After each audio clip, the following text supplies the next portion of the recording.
اعوذ باللہ من الشیطان الرجیم، بسم اللہ الرحمن الرحیم۔ جہان دانش کے معزز دوستوں، میں محمد عمر اور اب تمام دیکھنے اور سننے والوں کو السلام علیکم۔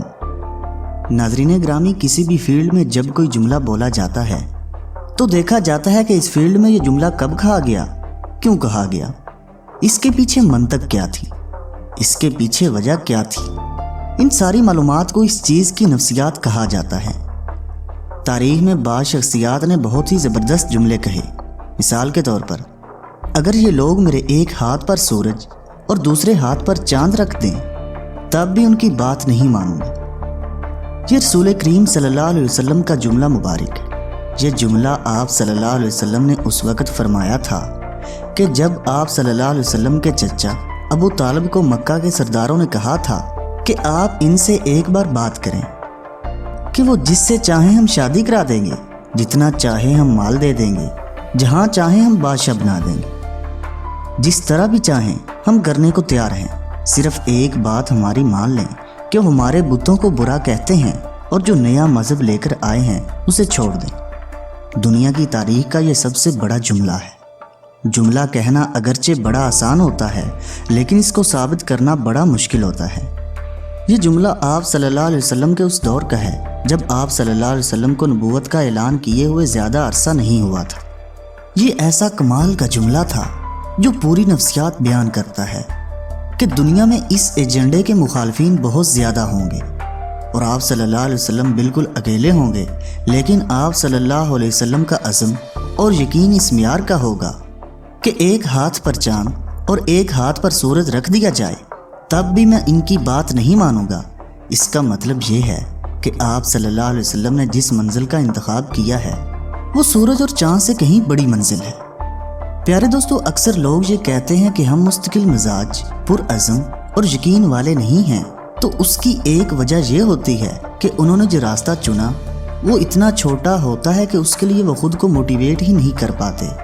ہم میں سے ہر شخص کسی نہ کسی راستے پر چل رہا ہے۔ ہم جس چیز اور جس راستے پر چل رہے ہوتے ہیں اس کی قیمت بھی ادا کر رہے ہوتے ہیں۔ غور کیجئے تو آپ کو پتہ چلے گا کہ ہم جو کچھ چاہتے ہیں اس کی قیمت ہم ادا نہیں کر رہے ہوتے، جبکہ بڑی منزل کے لیے ہماری سوچ، ہمارا نفس، ہماری عادتیں اور ہماری جبلت کا اس کے ساتھ ہم آہنگ ہونا بہت ضروری ہوتا ہے، تبھی ہم بڑے جملے کہنے کے قابل ہو پاتے ہیں۔ اللہ تعالیٰ قرآن پاک میں فرماتا ہے، تمہارے لیے بہترین نمونہ تمہارا نبی ہے۔ اس کا مطلب ہے آپ کو رسول اللہ صلی اللہ علیہ وسلم کی پیروی کرنا پڑے گی، تابع داری کرنا پڑے گی۔ ہماری کامیابی کی یقین دہانی صرف ایک بات سے ہوتی ہے کہ ہماری خواہش جنون میں بدل جائے۔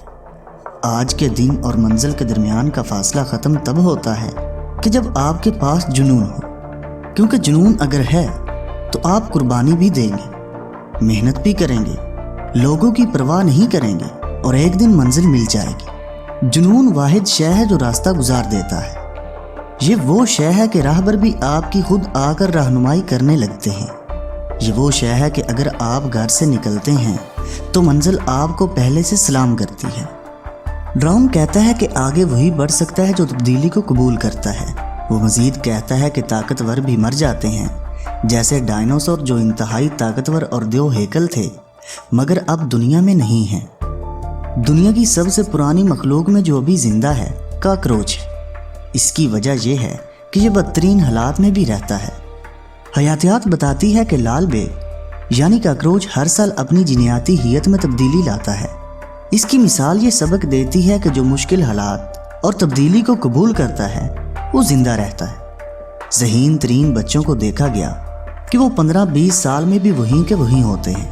اس کی وجہ ان کی ذہانت میں کمی نہیں ہوتی بلکہ انہوں نے ارتقا نہیں کیا ہوتا، انہوں نے وقت اور حالات کی تبدیلیوں کو قبول نہیں کیا ہوتا۔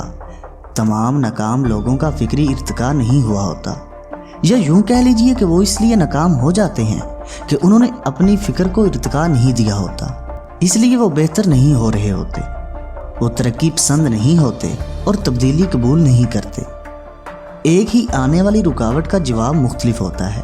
کوئی آنے والے کنکر کو اختتام سمجھتا ہے تو کوئی آنے والے پہاڑ سے بھی راستہ بنا کر گزر جاتا ہے۔ جو اپنی زندگی میں ارتقاء کے عمل سے گزرتا ہے